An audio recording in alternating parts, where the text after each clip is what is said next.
Good evening, good evening, good evening. Welcome everybody to BeoTalk number 333. Wow, Uh, that's an awesome number. your mic is still on. Right on. Sweet. Hope everybody's doing well. Oh yeah, we have to do some shilling. Go buy something at Skinny Play. Use promo code in the chat for 10% off. Works on anything. Buy something for your stage. Then the other shillings I feel I have to do because it's still a gorgeous product. And I'm sorry I am slow, but I am having camera issues, etc.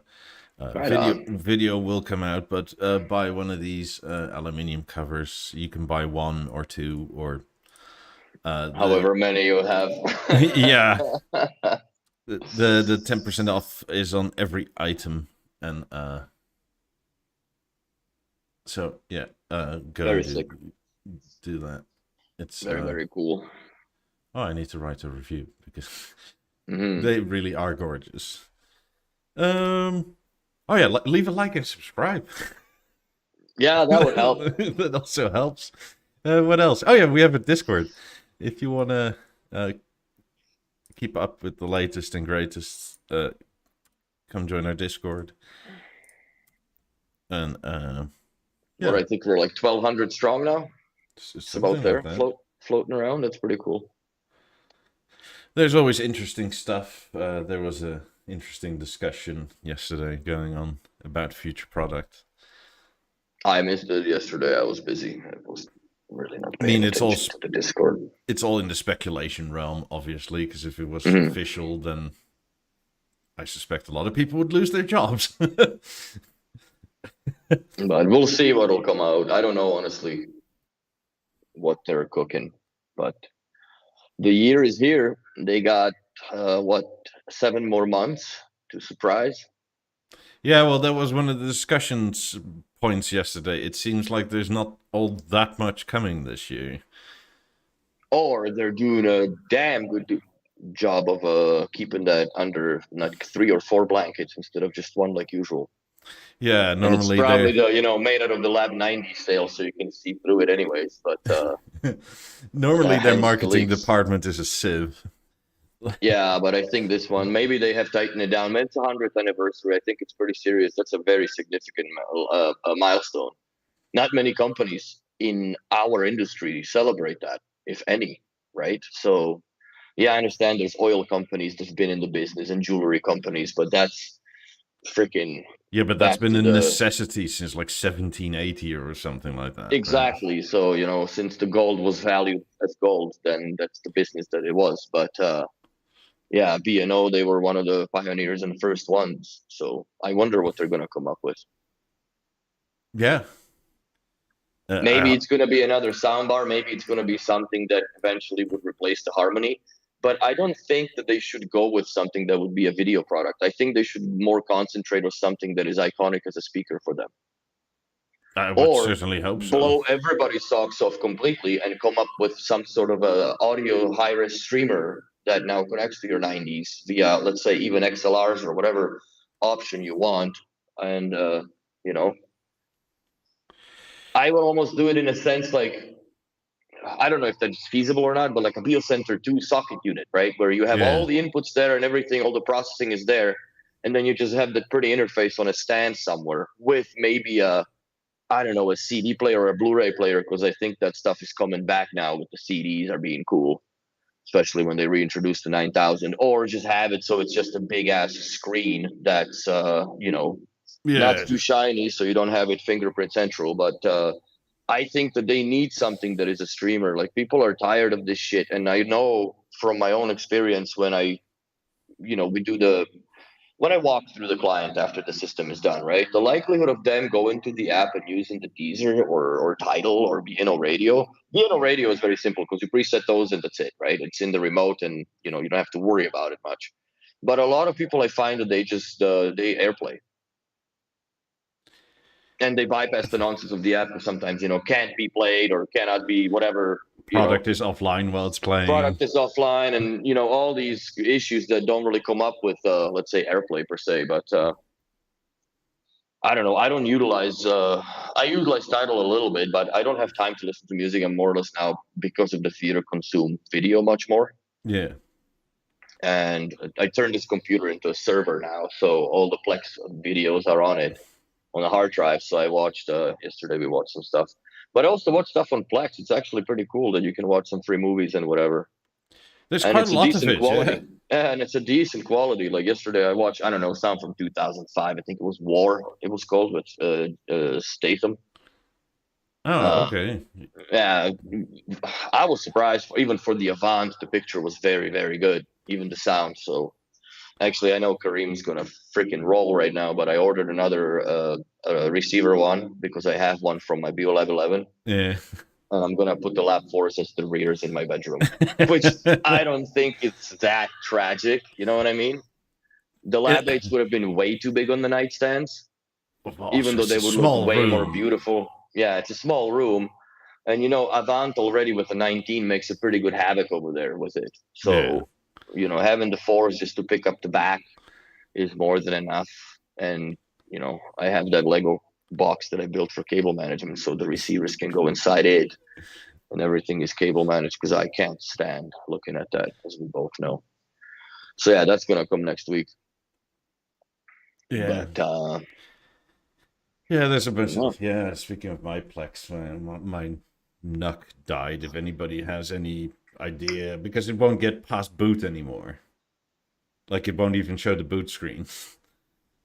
And it doesn't matter if I use what is it, HDMI out or a DisplayPort out. It turns on. I took the whole thing apart. The fan comes on. It does, like, mechanically it works. It just physically, but literally it doesn't.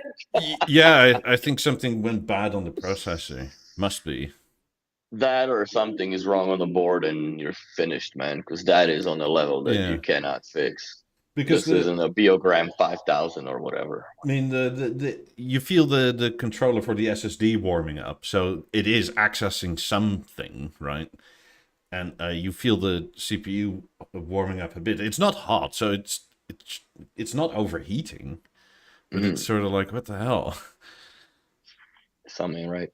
I mean, I tried it with the LG screen. I tried it with the monitor. I tried it with one of these monitors here, and this monitor with DisplayPort was the only thing I could ever get. Like, how you get like you start up and you see HP or whatever, right? Like this thing says Intel. I only got that once out of like 15 tries, and the rest it just says black, and it's like it doesn't do anything. It doesn't even the LED on the front that normally says disk activity, it's just solid. I think that you should consider that a paperweight now. Yeah, as sad as it is. I mean, I ordered something new in the beginning, but like I could still use it if it's salvageable, but I don't think it is. And I did buy it 10 years ago, but there's no reason for it to die like this. You sound exactly like B&O client. We bought this TV 10 years ago, man, or 15 years ago, and it died. Well, yeah, like it does. Everything does. Grandpa was good yesterday, it died today. So it's just what it is. Things move on, life passes, and electronics, unfortunately, have a expiry date on them. It's just not exactly the same. It's just random. That's the same thing. Like there are places where I still see BeoVision 10 working, but in the other ones, we've ripped it out a long time ago. I mean, but the thing is, right, like it hasn't thrown a fault code ever. Like it just all of a sudden decides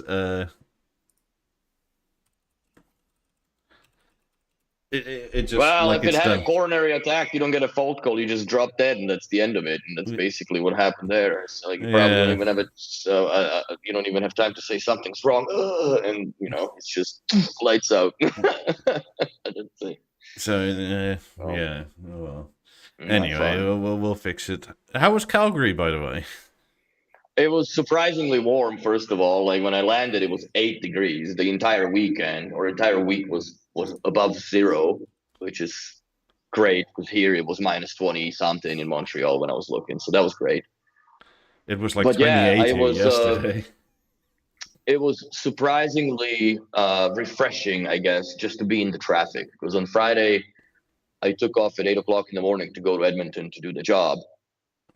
And fuck, I was there at 11:30 because the car took, like, I picked it up at 8, right? But by the time you deal with the papers and yada yada yada, even though I did all this shit online, they still go with the iPad and let's go around the car. I'm like, yeah, you can see a lot on it when it's a little bit snowed in, whatever.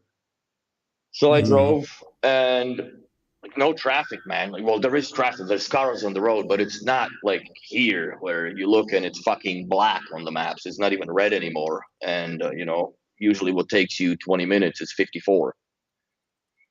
And yeah, that was another. Well, I'll get to that once after I came back from Calgary. But anyways, I went out there and I did basically a job that I had pre-wired 5 years ago. Yeah. Pre-wired, so you never finished? Or somebody No, else because finished he it? started it in 2019. We pre-wired that house in end of like August, September of 2019, right? Yeah. And then fucking COVID hit in 2020, and that was that. And he was, as a, like he had, it's obviously a custom ass home, right? So the windows that were ordered from Germany were, I think, delayed for almost a year and a half to begin with. The custom aluminum staircase, which looks great. And I'm a dumbass because I never took any pictures. I was just too busy. That took a year to bring in. Like anything that you consider that should be there within a few months was a year to year and a half. So finally, after 5 years, and he still was pending one inspection because the railings has just shown up. So he need to put railings on all the staircases, right? But yeah, I was there, and I didn't realize how good of a photographic memory I actually do have because I remember that entire home exactly how it was and whatever. Thankfully, we didn't get fucked on any cables, but for some reason, the drywall crew cut some cables like this far from the plug, man. And to terminate an RJ45 BNO female connector this far off the wall is you cuss a lot because Yeah. sometimes the either the contact doesn't go, so you have to re-terminate. You don't have much room to shave cable to go, because that distance, like every time you do that, you lose more or less at least a half inch of a cable if I'm Yeah. really careful with it. Well, 3/4 because of the length of the plug. So that was that. Pre-wired for all the Ubiquiti stuff, and we couldn't set the Ubiquiti up for the life of us. And I'm like, listen, man, I'm not burning time on this. And then we realized when he was setting it up, man, the fucking iPhone, when he was putting the password in, it put a space bar after his password finished. So we never, like, how do you fuck, right? And it just, you put the same password, didn't log in, for God's sakes. Wait, so its password ended in a period, probably. Exclamation point. Yeah, it auto spaces often. It auto spaced it, we're fucked. So that was a lot of laughs. I just, I'm like, okay, whatever, man. I'm gonna make sure that all the connectors are terminated, everything's good to go, and I had to jimmy rig some of the stuff because I didn't remember that I wired everything Cat 7 even for the Ubiquiti stuff. So I only brought enough Cat 7 connectors for all the ML stuff that was there. So what do you do? Yeah. I went to Home Depot and got the regular, whatever, Leviton female RJ45 crystals. And I stripped back about, good 15 centimeters back off of the cable. Took the shield, just braided it to, little strand. Put all the cables into the connector. Did the same thing with the RJ45 male, but I pulled the shield out and I just tied the shields together and passed the shield. Well, that works, I guess. Yeah. It's in a pinch, but at first I tried one. I'm like, if this works, then there's no reason because it's really shielded, but the connection is not, right? Which is only those few inches of the wire, which didn't impede on anything. To be fair, for most things, it doesn't matter. No, no, no, no. So that's what that ended up happening. But yeah, everything is done. I gotta send them some screws for the Beosound 9000 for the wall bracket, and that's about it. And then I did another job that I had done, I would say in 2014, so about 9 years ago. And the dude sold his house and he fucked off. But the entire house, we've ran about 750 meters of Cat 7 Mm-hmm. for just Masterlink, Bloody hell. and some network, but everything. Yeah, he had, if I count correctly, 10 zones of ML Yeah. with a Beosound 5 with the extender boxes. So over Cat 7, like the Balin that they've developed for that, because people were complaining at the time that, you can't go past 9 meters type of thing. So they made that, and not many people bought it, and then got discontinued, and felt a little butthurt about it. But so yeah, I got that out of the mix, I guess, because the Beo Master 5 was dead, so was the Beosound 5. It was all lopsided, hanging off the screen. Oh, But sad times. but I did not anticipate, like, the only way to work it out, because I know how the house was wired, and I'm the one that wired it with one of the guys that I was in business at the time, and I was a big label Nazi, right? So everything had a label on it. So we read literally, like, the TV that he took out of the kitchen, I basically just replaced with a Link-Eye RJ45 from a fully seated power link cable, because that's the only thing that I had that was in the house from the system. So I had to figure out the pin out on a fucking power link DIN socket. I have a picture of it. I'll send it. And I did that, and then on the other side, I had to pin it out the same into a Link-Eye. So I did. Where are you? So I did the pin out on both sides. Tested the cable, red light. Radio on the remote control. It clicked. I'm like, sick. We got it. Sweet. So put it all back together. The 9000, I need to most likely send her a box so she could send it out to get fixed, because it needs cleaning, and if you unplug it, uh, it just drops the whole mechanism down. Like, the brakes don't work on it, and it's sad. Let's see if I can find it quickly here. But yeah, it's If nothing else, if it hasn't moved for a while, you need to change or clean those little. I did the plastic optocouplers. I did the laser even as well, and laser was cake, man. Like, big, I pulled it out, the Q-tip was almost brown. So but it needs a lot of maintenance, because, like I said, the last time that thing saw repair, if I believe or remember correctly, it was 2012 or 2013, because I had it fixed for him before he moved from that house that he had the 9000 hanging to the new one. And yeah, so that was a very, very, very challenging job to do, just for the fact of how stranded I was with nothing, right?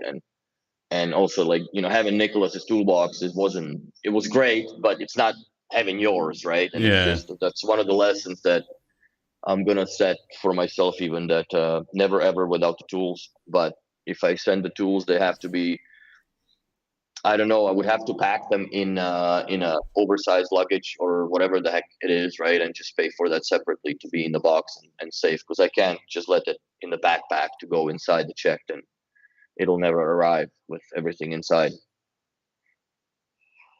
So yeah, uh, that was it was worth it. It was worth the trip, definitely, and it was fun. Brought some bourbon home, and on the way back, they seized my fucking SD DuPont lighter, the bricks. So thanks to my best friend in Calgary and my girlfriend that, like, just pushed me into it. Like, just call them, right? So, fuck, okay. So I called it. I guess I came on Sunday. I called on Monday, and they still had it, of course, right? Because they hold it for 48 hours. 48 hours was the window. So I said, my buddy Nathan's gonna come pick it up, and what else do you need from me? Blah blah. And he was the only one that could pick it up, because he knows what the lighter looks like, because we smoke cigars together. and also that lighter was featured in a few of his posts over the years on Instagram, right? Mm-hmm. So if anybody wants to see some cool pictures, it's a Heavier Engage is his Instagram plug, I guess. But yeah, he went, picked it up. It's all stickers on it, explosive, blah blah blah. I'm like, fudge. Mm-hmm. And it was in a checked bag, which sucked. That they apparently you're not supposed to have it in a checked bag. I don't know, but Yeah, for some reason, normal lighters are okay, but the flame jet ones aren't. I also found that out, and that's how my fucking SD DuPont got stolen. that sucks. And in my case, it was actually not customs that was stealing it, because they let me go, and I ran to a shop in the airport, and I literally put it in a package to send it home, and I think the lady in the shop saw what it was and swiped the package. Yeah, like you're gonna come back, right? Yeah. Or she's just gonna say, but we sent it. They probably just... Exactly. So that sucks.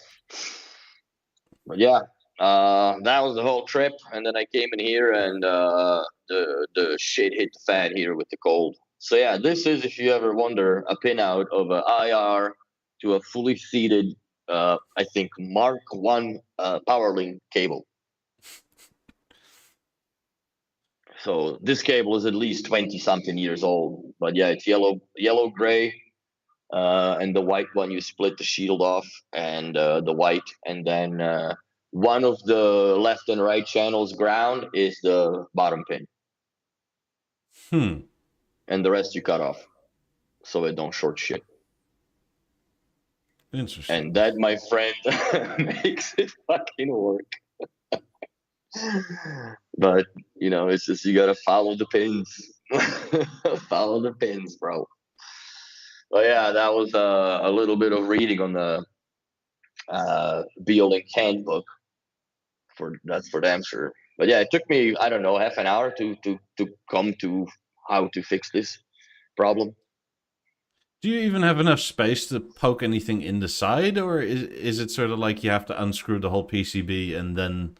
No. There's right where your mouse is a flathead screw that releases that opening. Yeah, but it almost looks like...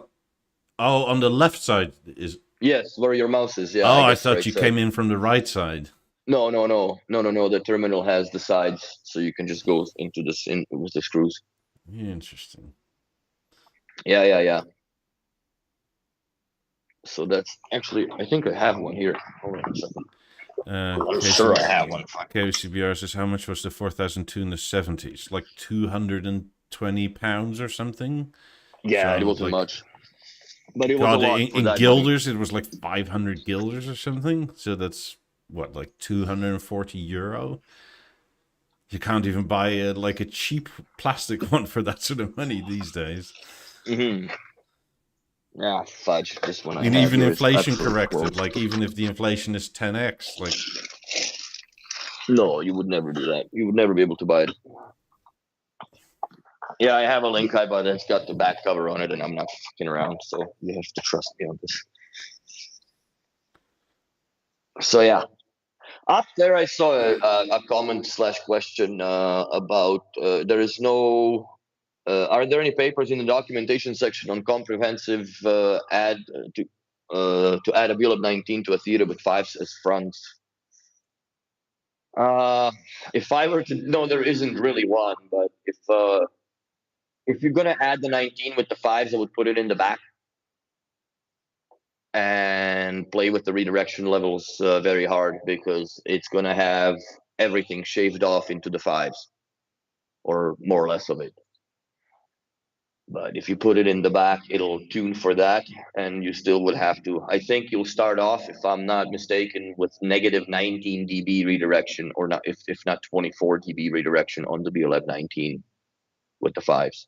Yeah, I would absolutely start with setting the redirection levels to, I don't know, zero. Zero, or I don't know, -3, something like that. And turn off the low pass filter, or sorry, turn on the low pass filter, because that even through the sweeps, it doesn't go all the way up high. It just does that. Yeah, exactly what the subwoofer should do. I don't know what the low pass filter purpose of it is. I guess if you have it subwoofer set directly in the center between two speakers, that it helps the vocals, I guess, to be deeper. Because I can't Uh, ma- find any other logical. Maybe if you split a power link with the old core, because that's the error where it's from, right? That it doesn't play too far into like whatever speaker is on the same channel. Mm. Because it would But be yeah, weird if like since there's no sub out, that your sub plays, because it plays to like 200 hertz or something if you want it to. I think a bit higher. Yeah, but roughly something there, right? Like, so if Mm-hmm. you, even if you pick 18s, that's too high. Yes. So you just like low pass filter it and set the hertz you want to play it to, like 120, 80, something like that. Yeah. And then it's like it's done. And that's your basic bass control. Mm. We did a setup. I think it was Tuesday or Monday. Tuesday, and I came back, or Tuesday last week, where we installed a theater with the 18s in the rear, and then I don't know what possessed Scream to make that experiment 2 hours drive away, but we put Beolab 8s with a Beolab 19 in the kitchen, right? All driven Mm-hmm. from the theater, which technically should work without an issue. But for some reason, I find that if you create uh, listening presets that are involving speakers in another room that have nothing to do with the system, it has an effect somehow on the main room system, especially when you want to tie them in together as like main floor, right? You know, like join command where you make a speaker preset for, Yeah. or listening preset for, have Beolab 8s left and right with the 19 in the center as a kitchen, right? And then Beosound theater, or Beovision theater rather, because it's got a LG panel on it.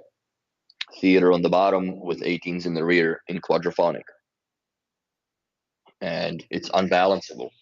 That's what I said. It's a good experiment, but it just doesn't work Probably has to do with the in microphones practice. on the front of the theater, right? When you're like around corners and then it just. I tried to run the calibration in the kitchen. It did one sweep and comes back. Excuse me. Immediately came back with an error. So I'm like, okay, no, I have to create this manually. There's no other way. Yeah. So it's really weird, Istefan. But yeah, I'm gonna go back to, we were gonna put a core in a transmitter, because then you can do a set proper 2.1, and that's the end of it. Because it always tries to make a triangle of some sort. Mm-hmm. But Well, it needs to figure out geometrically where it is in space and time, right? yeah, exactly. But it probably can't invert itself. No, no, no. Like The only it way can would make be, triangles like that or like way like that, but probably the only not way that I that could see way. that happen is to bring, because it's around the corner, kitchen's around the corner, right? So the only way to bring it in would be to go and bring the theater into the, put it on the countertop, run a calibration, and put it back where the TV is. Yeah. But then Though. you can't calibrate for the main floor, because if you're doing the sweep for all the speakers included, so two 19s, two Lab 8s, and two 18s, right, with the theater, then you'd have to fucking run with the theater plugged in into the kitchen to do the sweep for those two speakers. Do you have a But then, point where you could make the triangle that's visible from all sides? Like if you have one room, yeah, like. but then you're tuning it. Like I would have to put it in the other corner of the living room, which would tune it for that corner, right? Then you switch it acoustically, be all fucked up. Even though if you rename, I mean, redo the roles on the speakers, because those would also be out to lunch. And distances, you'd have to measure the distances again. Yeah. But Yeah, there's no way to win this. Like, no. there's no, it was never intended for that purpose, and therefore, yeah, if y'all want to try, don't do it with buy a core and that's it. Well, you can do it, but you can't have room compensation. Yeah, but it sounds really weird. It just I wasn't happy with it when I was leaving at all. Like, I just, I know what the theater's supposed to sound like with a pair of 18s, for fuck's sakes. Yeah. It's and I could not get there. I just could not get there, even with the whatever room compensation and whatever I played with. I could not get there. I mean, if you have So a harmony, it'll just be what it is and it'll work. yeah, or an Eclipse. Like it's very Yeah, theater is very, very. You have to one room only. That's it, man. Yeah, you can have speakers that are within somewhat of a reason, but no, I would not recommend doing the trying to multi-room out of one, even though in theory it is possible. So, but yeah, good times. And then it snowed like a motherfucker. It took me 5 hours in combined driving to go drop off and hang a Beosound 9000 on the wall on Thursday. I think it was Thursday or Friday. Thursday. And yeah, it was a lot of laughs. The worst snowstorm we've had all year so far, I think. I had to drive through it. So, yeah. And that was the end of the week. Now we're here.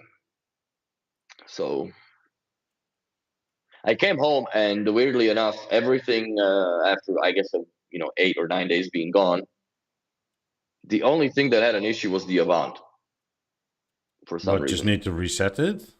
I had to factory reset it in order to go back to the network. It just wouldn't connect, even though it showed online the entire time while I was looking at it through the gateway. But theater, everything was fine. Nothing hung up. Everything works. My TV software updated again to some nonsense. Now it's pushing that fucking user agreement where I can't have the voice nonsense unchecked. I don't have So that issue for some reason. I don't know why. Maybe because my TV is Dutch, but also my American TV doesn't do that. maybe you fucking agreed to all, and that's No, it. no, no. Absolutely not. Last time it showed that whole list, and I just did general user agreement. I left everything else blank, and it has asked me since. Maybe because I have a couple of them checked off, except that voice nonsense. I mean, that voice is off. The ad, Because to me now they're whatever. all in green, so I can't like if you don't select all the greened out ones, you can't move on with the argument. Yeah, they were green. That's what I noticed too. They were greener, but I just selected the top one, and that was it. No shit, eh? Maybe I'll do that. On both ones, right? Like on the C, was it C3 or 4 in the bedroom? I don't even remember. But I also have that sharp image stuff now, Mm-hmm. and you go through the images, and I'm not sure how much I like it. It's nice, but it did change the color temp a bit. It's weird that your TV compliments you on that you want a sharp and accurate image. When you do the AI deal, Yeah, that's what, like, it looks like you want a sharp and accurate image. That's what it says. yeah, because I have never ran it on my TV. I know it became available, I think 1 or 2 software updates ago for the G2 panels, but I never really ventured down the avenue of trying it. I know it helps for bright environments and whatever, but I like my TV the way it's set up now because I did diddle with the custom settings, right? So those would all go out the window. Mm-hmm. And yeah, I'm happy with the picture I got, so there's no argument there. It's funny how if you compare, I understand it's an old technology, but like if you look at the picture of the Avant and like the LCD based tech, right? How no matter what you can still see that backlighting, no matter how hard B&O tried with the local dimming and all that jazz. Like the only one Oh that yeah, of course. could pull it off was the BB755 to I guess a 95% extent. But Yeah, there's nothing black about it. It's dark gray. well, on the Avant, yes, but BB7 was pretty good at that. I mean, even so, I saw one not that long Nowhere ago, near. it's just not OLED. And No, I'm no, not no. And the knocking light it. seepage is Yeah, it's so noticeable now, right? When you look at these super sharp, letters or whatever on your screen, black against white letters, it's completely different than looking at it from even like when you turn up the volume on the Avant and it's on the top bar, right? So it lights up like maybe what first 20% of the screen, yeah. like goes grayer, right? It's funny how, but back then it was a groundbreaking. Well, not just the LEDs, but or LED backlit LCDs, but it was a TV and a half, that's for sure. For the BV10, it was only numbers in the top, right? Like not the BV11 where that bar went in and out. I don't remember what the It volume. was the BV14 Horizon that had the bar widening. Yeah, BV11 and Avant, they had the whole thing drop down and the volumes was same, right? yeah, And then the BV10s just had Biosystem 3 like behavior where it either appeared or just came on in a little rectangle with the volume yeah. text on it,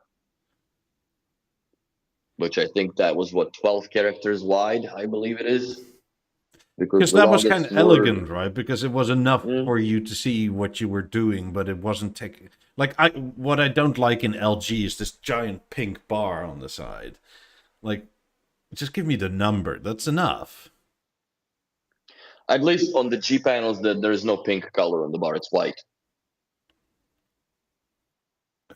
Yeah, but it's you also have a G3, right?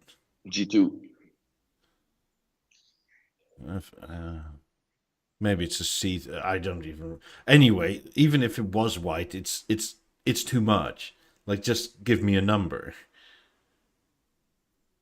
Yeah. Like, I don't need to see the whole like, or give me the bar without the number, right? Like, then I can sort of guess where 50% is. It's also fine. But why do I get Mhm. both? I don't know. There's one thing that I definitely believe that it is doable within the app that B&O installs is to put the curtains up top somehow. There's got to be a way to do the curtains. They should so revisit that idea because it's not mechanical, but it makes it look mechanical on the screen when it just closes the way it does. Like if the Samsung can do the eyeball shot deal, right, where they Yeah, go horizontally, we should retain the vertical curtains. I think they I only went know, horizontal to not be sued. probably, right, and I don't understand why we've given up on that because it's such an elegant touch to that entire turning the TV on experience, especially when you have it on a motorized stand and like I have a kitchen preset and it turns while the picture's opening. Like I wish that was still that came back. I wish that it came back somehow, some way. If there is a my atelier request, it would be to have curtains on the screens as in the Surely software. it's doable. Low is doing it. Or low, or however. Luva or whatever, but they're doing it with the LG screens, right? Yeah, but They got the their whole special sauce. yeah, the whole back end is their own. Like they use the panels, but not the picture. Processing. No, that's their own. Oh fuck, that's interesting. Yeah. Yeah, Anyway, the we're screens gonna. can do it. Like surely it's just software. Like I'm sure LG, if they were bothered enough, they could do it. Yeah, I think tomorrow we're gonna start with the Atelier window display, or I mean the display in the shop. That I don't know if that. I think they sent the cabinet. I don't know if it arrived or not. If it's in one piece or is it gonna be like in to build it because it's gonna be heavier than Sin for sure. And I was talking to Kareem about it. Like, why not put a C4 or a C5 panel on the Atelier versus the G because it's all honeytone, right? Mm-hmm. And the goddamn G5 is going to be silver around it. It just doesn't look as good as, even though you put a cheaper screen on it, the presentation, in my opinion, would be more harmonized because the C's have the black bezels. Yeah. So that's what we're going to go with. But yeah, I don't know how I feel about this Atelier stuff. It's pretty cool, I do have to say. But we got our stuff. We got the pink grill on the theater with the pink lab 28s and the pink thing on top of the theater. It's fun, dude. It's a totally like a Barbie's room. Uh, what's it called? A Barbie's room TV. But yeah, you can go pretty insane with it now. which I think at this point the bespoke is not even a term, if I'm correct about that. Atelier bespoke. Mm. The reason for doing it is a bit strange. Like, make a statement, sure. Turn heads, like, is everybody looking into your house or something? And spark conversations. It's like, I don't know. It's marketing slogan. I sort of get it, but like, if anybody comes to my I don't have house, a lot of people milling through my shit, dude. no. No. Also, why would I want to turn people's heads when they walk past my house and they go, ooh, expensive. Or holy fuck, that's loud. Yeah. Would be a better, I think, assumption if I had those in a house. Look, But most of the people that come either by I the can. house are not there for like to look at the B&O. Like when they start talking about the audio, like there are people that come for the audio, right? And that's fine. Then there's people that come for normal conversations, and as soon as we get to the audio thing, it kind of means the day or night or whatever is done. Hmm. Yeah, I don't know. It's interesting. It definitely. I think it also makes it easier now to sell the higher priced items. Well, default stock portfolio that they have at the higher prices now because yeah, we have that atelier stuff. Here you go. It's this much money. It's like, holy shit, right? But then you go, oh, but if you want just a silver one with the regular oak, it's only this much now. So it brings down like that. Oh my god, that's a lot to something that is kind of stomachable. I mean, I do think they are very good at like the anodizing and that sort of thing, right? Like Oh, they're top this notch. is like my complaint is not about the actual product itself. Hmm. It's more like the price is insane, which for the atelier thing you sort of understand because like it's a custom build just about every time. Yeah, I would probably, if I were to do anything, in some scenarios that I don't know why people buy black remotes in the dark spaces with the dark leather couch or like black Hmm. leather couch, and then it's insanely hard to find the remote. Like now, at least you have an option. Like I would get like that, the same color that the Explorer is. The what is it? Campfire orange, I think. That really screaming color. Like there's no way you'll ever fucking lose that remote at that point. Or the pineapple yellow in polished, I guess. You can get the 28s in polished aluminium now, which is pretty cool. Interesting. Hmm. Well, it's atelier, right? Like you Yeah. make it, you dream it, they make it. So, and at the end of the day, like you're paying up the yin yang for it anyhow. So why not? I think you're right, Keith. It would sell in some markets, not all. It definitely will sell in I don't Miami, know, like Miami and even in China. I'm thinking that they would go for the red and gold and all that Dubai. Yeah. traditional, Chinese interior design or Japanese also.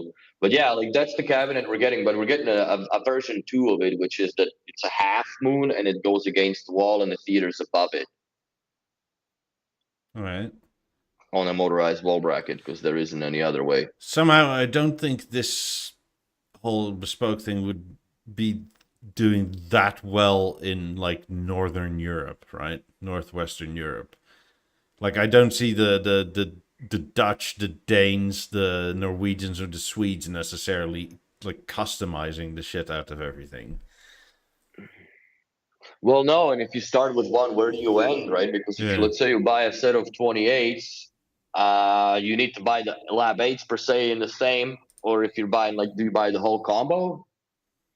Because that's what makes sense. You can't just like, well, I guess you can buy it later. I don't know how long they're gonna keep on going with this atelier because it might turn out that it's like, holy cow, we've put out too much. Like, what I don't understand is they only have so many vats of anodizing that they like can do at the same time, right? Mm-hmm. So how do you meet the demand of all these random colors, or do you prefabricate? Like, let's say you have 10 of each chassis of the BeoRemote ones already anodized in every color, and it's just waiting for the custom engraving if they pay for that extra? Or how does it do that? Like if it's all custom made, then man, like that's a lot of different like how many times would they have to change the vats? I don't know how that works in there. I've been to the factory 5. Those are big fucking tanks, man. Yeah, but I have a feeling that for the stuff they offer it with, right? Like, because if you think about it, the 28s, the metal parts are kind of small. Yeah, but the vat is big, and that the whole anodizing thing is in there, Yeah, right? but it Like doesn't that. need to be big, right? Like it just needs to be big for massive production runs. Yeah, but how do you shrink it down? Like if you already have those tanks the way they are, like they can't just fucking put a little, plywood divider and have now 2. Well, maybe they made a new line with colors where you just like dip manually, like where it's not like it's probably literally done by hand. Fuck, because I've seen that facility. Like it's not cheap for them to switch colors. Maybe they figured out a different way to do it. I don't know. I would be very delighted to be enlightened in that, how that works, because like for anything was always a minimum 500 order for production to meet the cost of even just the swap, to make it profitable, basically to make Yeah. it not, or at least break even, was minimum 500 of anything. So Yeah, but they're not doing that anymore. Like that's mm, partially why the prices are so high, right? Like Sandeep said, they keep on saying that essentially they want you to wait because it's more exclusive, and they want that to not have any stock because when you order, they start making. Not like we've made a bunch. Like there will be the basic products that will have some stock, but everything else is made to order. yeah, I guess I'm very baffled how they must have figured out, obviously, a process, because they're offering the service now. So they must have figured out a process how to make it cost efficient I or mean, they did it for profitable. like the 4000 and 6000 replacement, the Biogram, right? Like they Hmm. reanalysed all that, Yeah, and those are small parts, and like, I mean, so like 50s, what you can anodize is actually not that big, right? You only need a vat hmm. like that big for the largest part, which is one of the styles on the side. Uh, the 28s, like the bottom is what, like that big? It's like a foot, Yeah, it's maybe. just a little tube of aluminium. Yeah, I so the mean, woofer doesn't. There's not much aluminium on there. I mean, one of the bigger things is probably like this shell from the Beosound 2, right? That's probably one of the bigger items. I mean, the I think shell that of would an be, 8 is also yeah. quite small. There's a little bit of aluminium on the theater, but there's quite a bit on the 50s. Yeah, but it I all think comes apart 50s in has small the bits, right? yes, yeah. This is the biggest. I guess the biggest one would be the bottom of the theater, the boat, Yeah. And that's because not there's those that 2 cups big that compared blew to in. like No, Lab 1s or. oh my god, like those days are so long and gone over, man. Like that's so much aluminium. Like these figures would cost fucking 40 grand right now, just by default of how much is on them. Ziga's asking, do you guys have a schedule on when? Yeah, we've been The pretty same time consistent for about it like for the last 3 years. 7 years. Yeah, Well, I yeah, I think guess 3 years here, but no, I think for we changed. We did start at 7 p.m. initially Amsterdam time, I think, yeah, it was for one like the o'clock first me. year or two. Not even. Yeah. No, I think we went to 8 o'clock pretty soon after that. And then So we yeah, stayed at the same time, and then I moved time zones, and we kept it at the same time because everybody's used to it. and it works out for both of us too. So it's not late evening for Mikey, and it's not too early in the morning for me, or like I mess up the afternoon. So this time at 2 o'clock, it's still reasonable. Yeah. Till 4. I mean, So it's yeah. only unreasonable for probably the Aussies and I don't know, Central Asia or East Asia, Mhm. like guys in the Philippines, I think, like where, and it's like what, 4 a.m. then. Fucked up times, bro, or Australia too. But yeah, we are always We sometimes at had Australian viewers, but it was like Monday morning 6 a.m. or something for yeah, them. it's 1400 hours Eastern time, and it will be till I guess the server do us part. If you're in Europe, it's 8 p.m. Amsterdam time Yes, or 7 London time. that's it. Hasn't changed for a fucking long time, brother. Long time. Yeah, no, but for anodizing currently, the biggest thing is probably the 18s. Oh yeah, you're right. That has a lot, but that's probably why they took them out from the bloody bespoke Yeah. or atelier. They and actually I think the bronze ones or some of the other ones are EOL now. I think that they're slowly like we're gonna just have the black anthracite, black gold, and silver, I believe. Yeah, you get whatever we feel like making for the next 6 months. I think it's whatever they already had pre-done, and they're Yeah. just running the stock down because I'm sure when they anodize 18s, it's like the 8000s. It's a very, very iconic speaker. So there's not a worry that if we anodize 10,000 units, we're not going to sell them. They're going to be gone within not even a year, in my opinion. Yeah. Where is this? Beolab 18 Brassstone EOL. So Brassstone is gone. Standard colors plus black and bronze. Standard colors, including black and bronze, remain available and ready for shopping. Atelier catalog and bespoke orders. Please note that deal will not be able to take any new catalog or bespoke requests. Covers, no changes. So you heard it from the horse's mouth. It's I think that that's on the way. My hope is that they introduce a Mozart platform subwoofer because I don't think that B&O, no matter how hard and stubborn they try, I don't think that they would want to be silly enough to get themselves away from the subwoofer market because there is always a market for subs. Everybody buys a sub with their system. Unless you get 90s or 50s, doesn't make any difference then, or fives, that makes no difference. Nines also depends on the room, or 20s, you really don't need it. Quite honestly, I don't think this is has necessarily anything to do with B&O in the sense of they need to be a lot better at their marketing and explanation and that sort of thing for that to not be a factor in making a subwoofer. But I think the market has so indoctrinated people into 2.1 or 5.1 It's systems 90% of our systems are sold with the sub. I would say. I mean, the subwoofer is almost a reflexive buy instead of an actual need, right? That's right. No, And it's also like default. yeah, it's also Dolby. Everything is in 5.1, 7.1, 7.1.2 or 0.4. It's a reflex of the rest of every other hi-fi brand, essentially. Well, it's been instilled in us since like the early 90s, right? Where I think who was that? The guy that did the Star Wars. They did the gig with the Dolby, and basically that's how the even 7.2 or 7.1 came out, right? Because they wanted Yeah. to sell more speakers with their systems. Oh shit! I'm gonna run out of water. Sorry about the buzz, but it's almost done. Yeah, I really hope that they make a subwoofer that is Mozart driven because there is no other way to connect it to the new speakers. And I understand there's a way to do it with the BeoLab transmitter one, but to me, it's not that it's an antiquated piece of equipment, but it's been around for freaking 12 years, right? And if we're moving into this DPL deal, would it not just make sense to maybe make another transmitter that is a digital power link transmitter Yeah.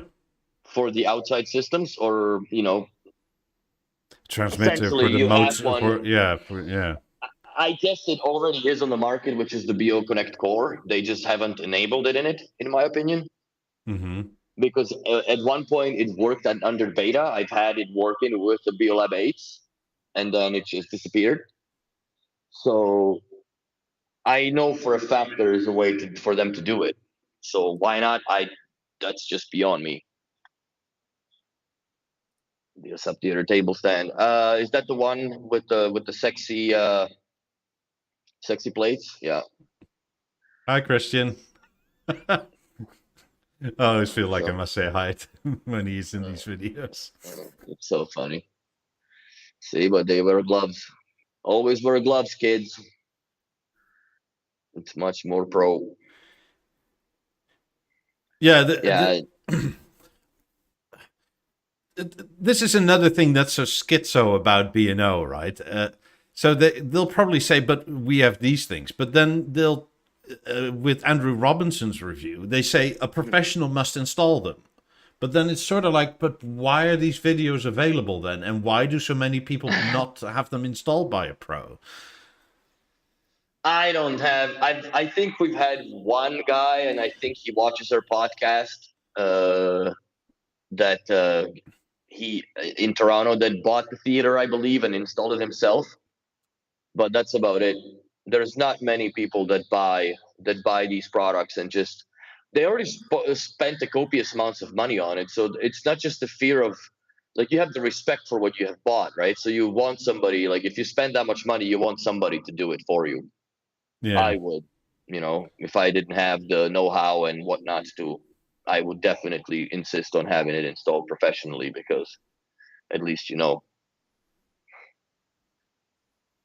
Um, how can I connect the BO4 to an Apple TV 4K? Well, the simple reason is you can't.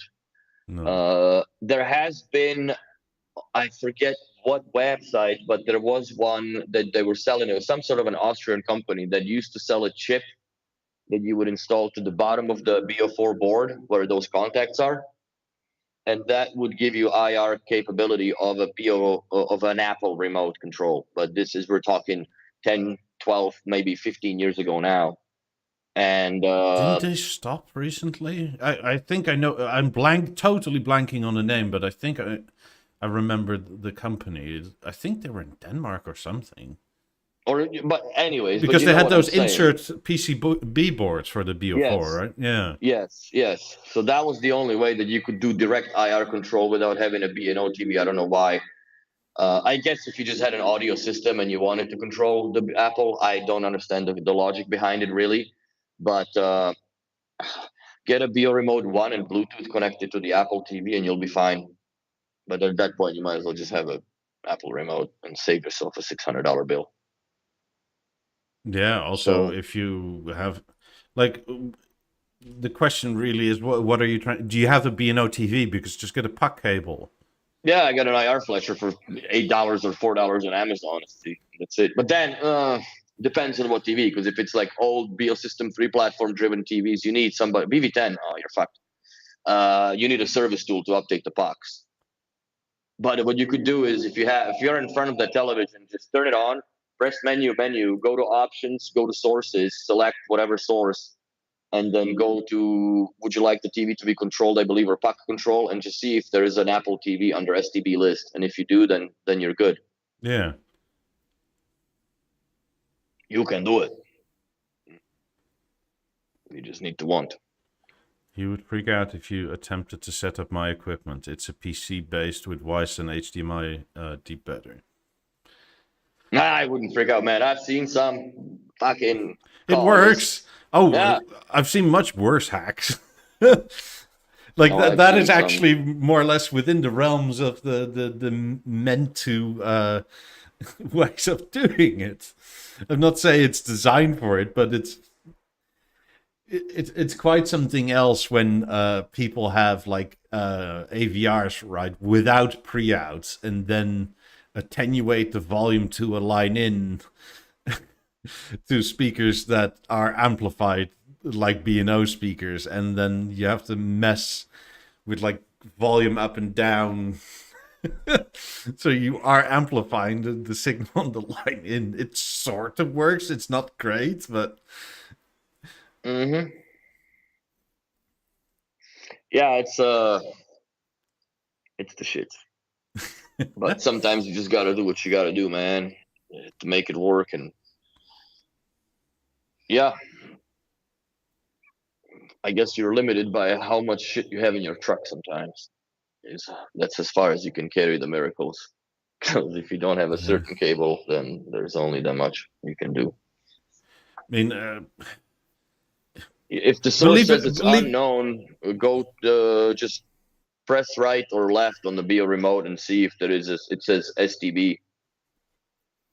Yeah. I mean, believe it or not, doing this YouTube thing, right? Like you see a bunch of weird stuff, and I've had people claim to, and they are so adamant. So I'm assuming this on belief that they've had like lab ones, let's say, and the amps blew. So their solution to fixing that was opening it up, taking the amps out, and then directly having the speakers being driven by external amps. I couldn't even imagine what that would sound like because all the filters are basically built on that amplifier. Yeah, Ah, so it's dude, I've had people that that was in Calgary where the guy came in so proud. He's like, "How much are these drivers worth? I got I bought those pencil speakers on the garage sale. I took the drivers out and threw them out." And I'm like, "You're a fucking dumbass, bro. These are absolutely worthless without the everything that was in that speaker, including the enclosure, because everything is tuned within that environment. Everything it's designed for yeah, that. You can't just put them into your fucking MDF boxes and expect the same sound. Well, they're gonna play, I'll tell you that, but sure, but not the way that they should have been playing." Ed says, I just wish Bino would be a little bit more transparent as to why they're doing things. I really feel like we always have to guess and find out later that we're wrong or sometimes correct. When paying the prices, I don't like guessing. Yeah, I agree. Look, but it feels a bit like customers like me, because that's what I am at the end of the day, right? If I stop this YouTube thing tomorrow, I'm just going to revert back to being a customer.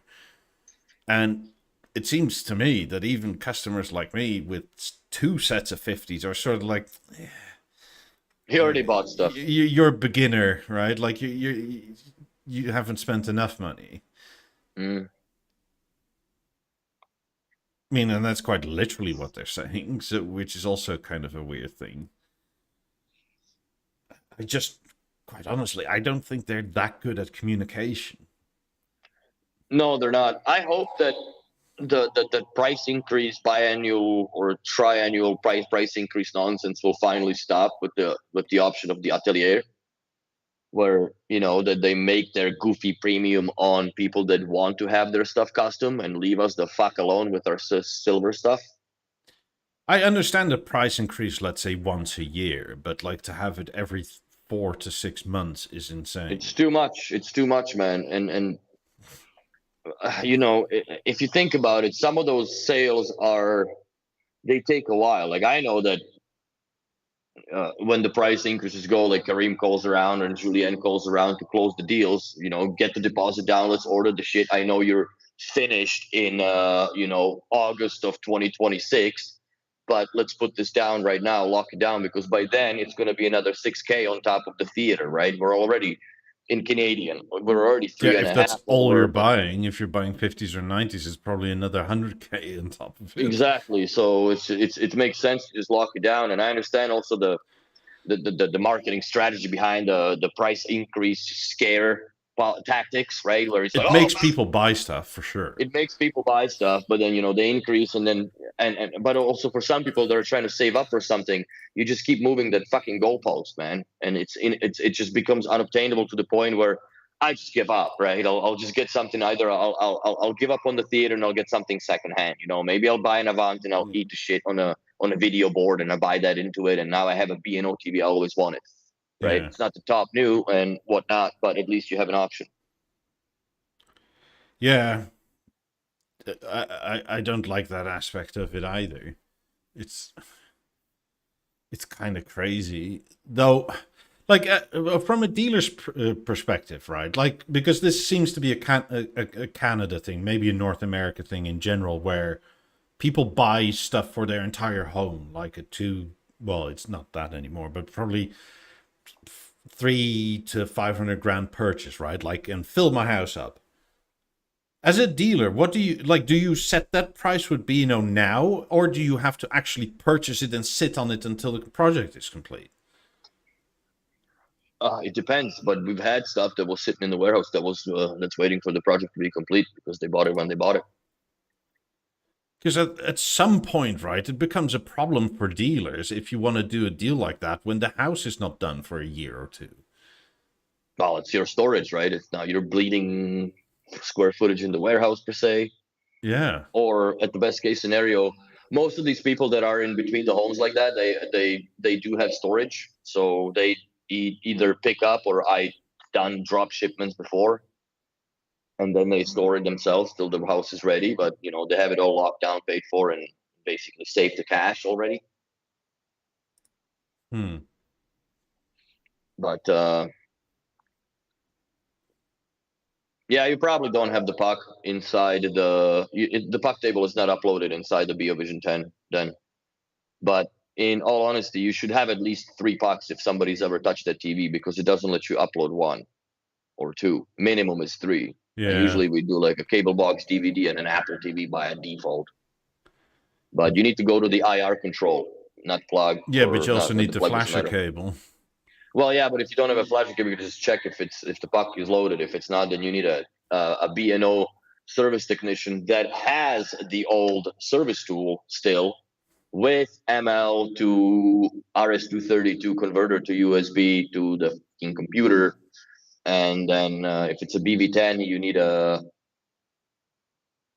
it's not an ML connector. It's actually in the IR1 is how you update the software through in that TV. So yes, that's what you would need to look at.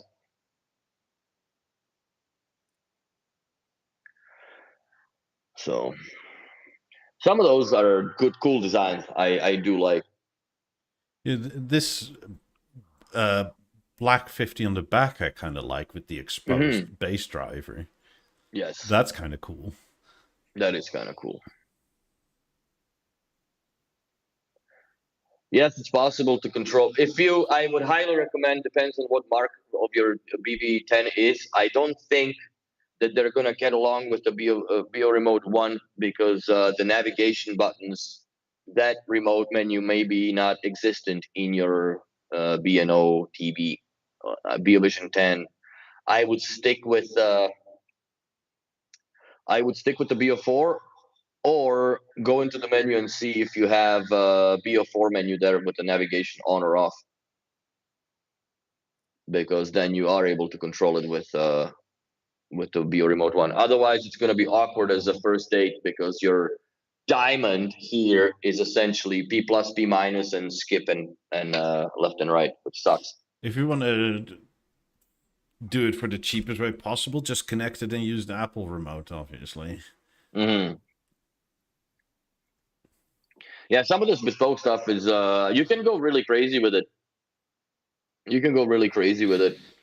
I really want to see all these products in that composer thing. Yeah. How many are there available? I haven't had a chance to even play with it. 28s and 8s, that's it. It'd be nice to have the theater in it. It's almost too much choice. Well, not almost. It is too much choice. You can make some god-awful combinations. Like, you can have it like be blue with literally lime pink or lemon pink or lemon yellow, and it's like no, you can really ruin the product. Yeah, for a lot of money. Zika asked, do B&O specialists travel countries for installment, or do they ask the local dealers? Both. Depends on what it is. Depends on the capability. Yeah, depends on the capability of the dealer. So yeah, it also depends if it's a service call for 90s because somebody's blown their drivers, right? You probably get somebody like you sent all over the place. Like, it doesn't really happen, but like not every dealer is competent enough to open the 90s. It also may be that the customer, right? Like, since B&O sells a lot of this stuff online, you may live 4, 5, 10 hours away from your closest dealer. Indeed. I mean, if you live in Texas, what's your closest dealer? It's probably, what, Arizona? Yeah. Like that's like a day driving, right? Or you just fly. Do they offer professional installment only for 50s and 90s? I don't No. know what you mean by that, but we do install everything, man. I've gone to people's homes and set up a freaking A5. Mind you, they were in their very late 80s. But no, everything that we do, everything that's sold that is a cash and carry. Obviously, I'm not gonna go home and set up your fucking headphones. But anything that people If you want buy, to we pay go and for it, people install. will do it. Yeah, if you want to pay for it, I'll go and spend time with you. But at that point, you might as well just spend the time with the salesman in the shop and go through it because you're leaving home with it. Mm. But any stage, we barely sell a stage that goes and customer installs it themselves, which is the most simplest of the products to put up. You know, when you start getting into like, we haven't done really many harmonies on the wall. I've seen one in the wild. The rest was all on the floor stands because it makes more sense. And a lot of old school Avant 55s on the wall brackets. That's all done by us. Everything is done by us. And, you know, if it's not, then the pre work that takes place to reinforce the walls is done by the contractors. And then, you know, at the customer's expense to paint the wall, whatever they want to do, make sure we provide the specification and they have to meet it before that comes on because we're not going to put something on these paper fucking walls and the TV comes down before we have our lunch. So that's that. And like TVs like you know, the old Avant 85 or BeoLab 90s, that's all hands on deck for us in our shop because those things are fucking massive weight. And usually we hire movers to bring them into as close to the client's door as possible. So, Yeah, you if know, somebody you were has to only have born with back one back, pain, man. those Yeah, people. you were only born with one back, and I do know what the pain is to move the 90s myself, as you can see there in the background, and it's a fucking ordeal, man. It's the only time that like I said, always, only time I'm willing to sell them is when I have to take them off the box or put them in the box or just 50s move aren't the exactly box. fun to move, but they're nowhere near as bad as Yeah, but 90s. they don't suck the fun out of the entire day. No. Fuck, it takes you 2 hours just to put the clips back on all these wood pallets when you put the speakers inside, let alone the fact that, you know, you got to take the top off, you got to take all the plates off. Watch the video. You know how it is. You So know, go to it's a Andrew headache. Robinson's review, Yeah. right? I think he said there were like 5 or 6 guys, and it took him like 3 to 4 hours to get it out the truck and in the house. Mm-hmm. It's like set Yeah, up. also to note that we don't include the installation on the purchase of the product. Like you pay for the install based on what it is because not every installation is the same. Some installations, you know, I can average a TV on the wall with a theater and a couple speakers. It's a 4 to 5 hour job to route all the cables, put everything in the walls, hang the TV, update fuck software, assemble the theater to be put on the wall. Unless it's a Vesa with the wall bracket, then it's two guys, and then it's a different story again. But yeah, it doesn't take that long, and sometimes the longest that it takes is the freaking the app fucks up on you when you're in the middle of the setup and you have to do it all over again. Yeah. So those are the things, but that's not something that client sees, right? And the biggest blessing that the BNO has as an installer for me is the app control, where I can take over your account, so I'm not dependent on your device, because 90% of the time people are on the phone while we're working because they're doing work from home while they're, you know, waiting for us to finish. So you can't just take the phone and, you know, iPad or whatever. So it's easier than just, you know, set up the account. I'll take over with those 9-digit code, and I'll turn off their app in their phone. So when they restart it after we're done the installation, it populates everything correctly, and off you go.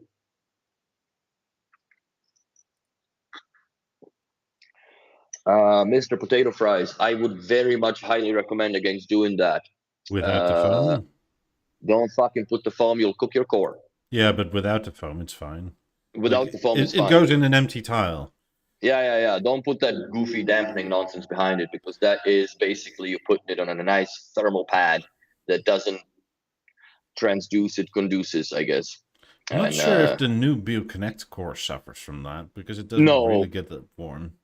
well, I still wouldn't put that on the back of it, where the aluminium is. But I think it also, the wall bracket helps, even though there's no really direct contact because you screw it into the rubber feet.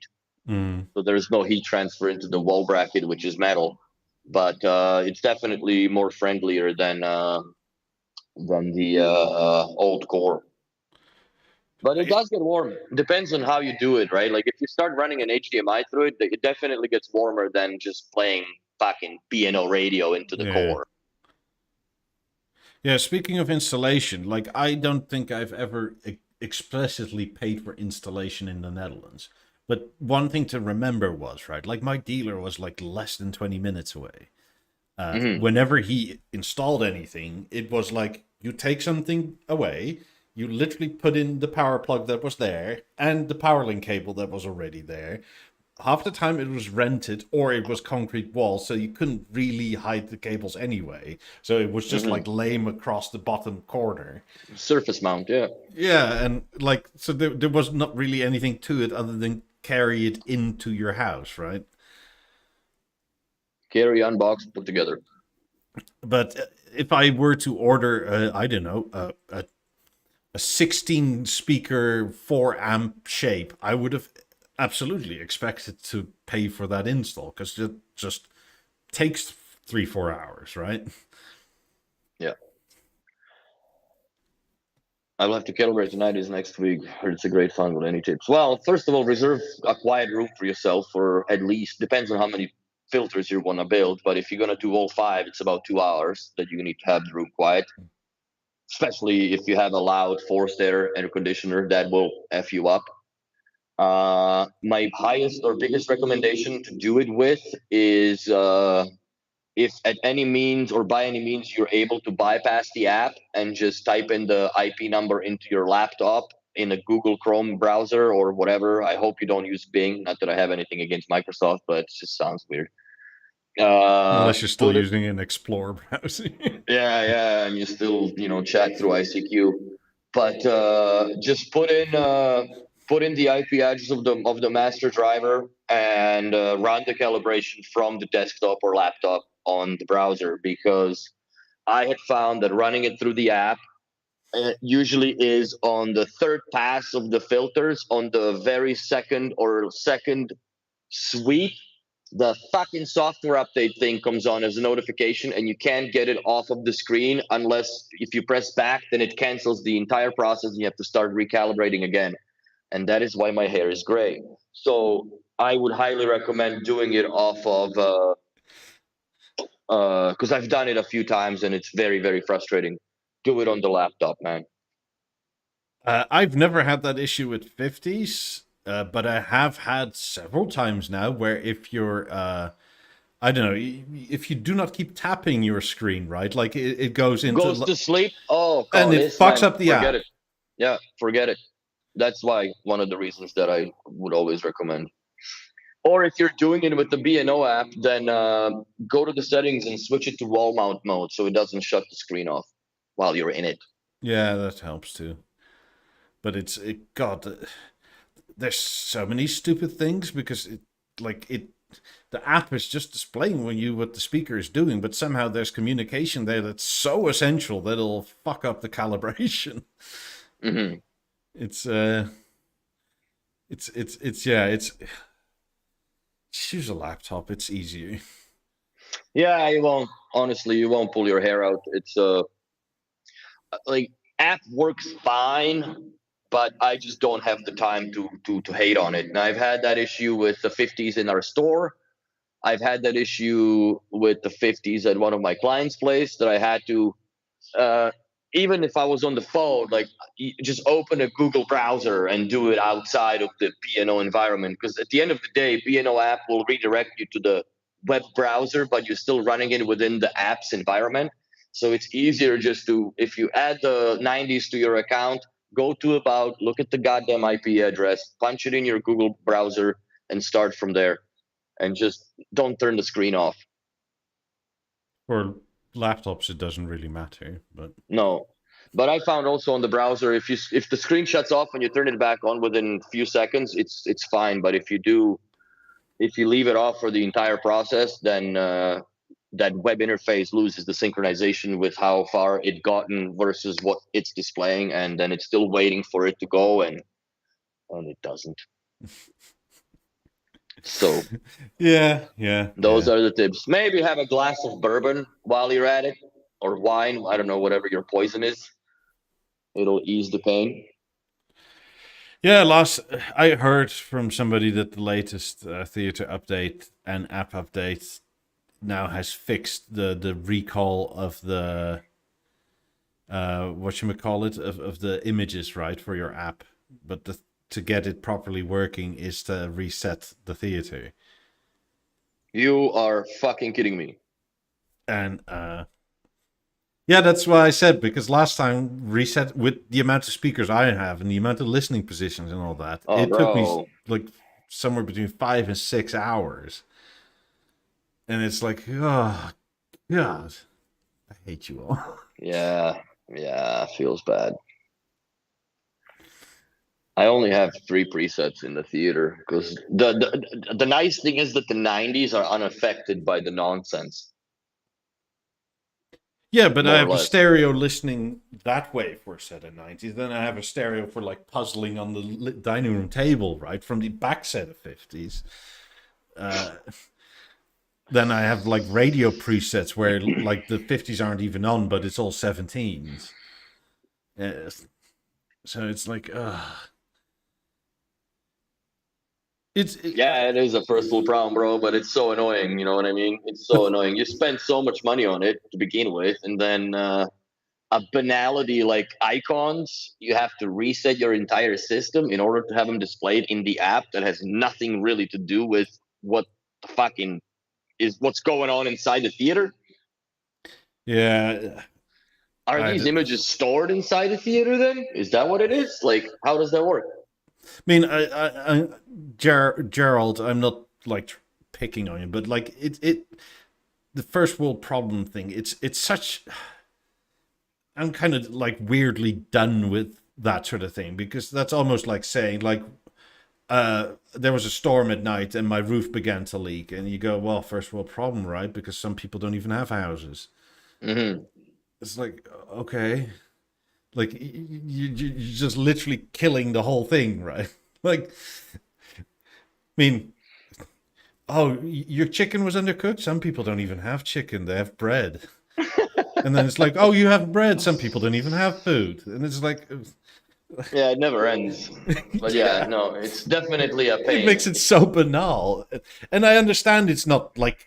It's not a life or death question, right? But like, come on, like we pay these people like an inordinate amount of money, and something as silly as fucking icons doesn't work. And the sad part is that, you know, like I do this for a living, so for me, you know, resetting the system and the clients, it's just what it has to happen today. But I dread to do that in my own house because I have it all set properly, and you know, like you spend time on it, and then all of a sudden, oh, just because that doesn't help show, I have to do all this all over again and spend the time that I would have been, you know, either cooking or enjoying myself in any other way. I have to be fucking quiet in my house, running around with the goddamn microphone around the room. Yeah, like, I don't know. With the phone on don't disturb, because that'll screw up your tuning as well. So nobody can really get hold of me for the time being. And everybody's got to tippy-toe around, like, you know, for Mikey, you know, with the girlfriend, or like if the cats start tripping out and you're doing the calibration, that's fun, right? Yeah, they really don't like the high-pitched weeping. So, I mean, the thing is, right, like, if I wasn't me and I was, I don't know, my dad, if he was still alive, right, like, he would have had the dealer come over. And he would have said, fuck you, I'm not paying you for this. Like, I paid you to begin with to have it correct. Yeah. So go and claim your money from B&O or something. Yeah, that's another solution, right? That Like we do that every now and then, but it's more or less for hardware servicing, not, you know. Or there has been, I did that with Karim, that we claimed the time when I did the theater and it had a fucking dead microphone in the box. Yeah. Hour and 15 minutes away from the store. Yeah. And shit, like what do you do, right? Like we started with Max in the morning in BeoLab 8. That was the first ceiling brackets that we've ever sold. So we did all that, blah, blah, blah. You know, I set the shit up to as best as I could and left it on software updating. And I drove to the store, picked up our, you know, demo mic. No, actually, I didn't even go to the shop. I picked up my microphone because it's 12 minutes less driving to go to the store. I picked up the mic from my house, drove the fuck over there, set it all up, took his microphone with me to the store, RA'd the shit, right? But they paid for that. I think it was 3 hours, 3.5 hours altogether for me to go there and back at the second half of the day to finish the project, right? But it's just what it is. Like it's unfair for a client to pay for something that is fucked out of the box and like you have no control over it. Yeah. And those mics are not cheap, man.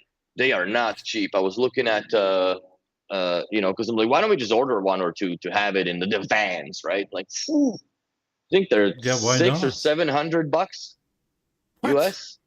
Yeah. The original 90s one weren't that much. No, these are. They were like €200 or 150 or something. No, I think these are no, there is no third-party microphones with Beo. It's all supplied. And it's highly recommended not to use the third-party microphones, even though they may be better, because they're not what the system is attuned for hearing from the microphone that Beo had used in designing the system. If it even understands what it's listening to at that point. That too. Yeah. So. In that's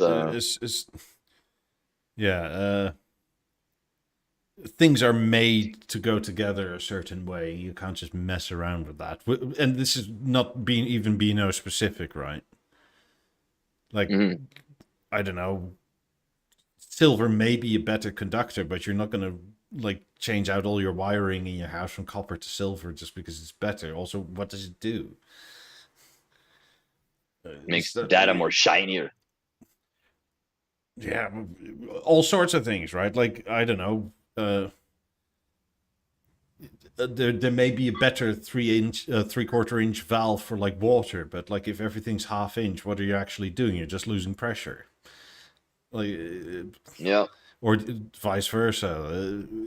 No, stuff is made to go together in a certain way, and yes, you can change or make it better, but not willy-nilly like that.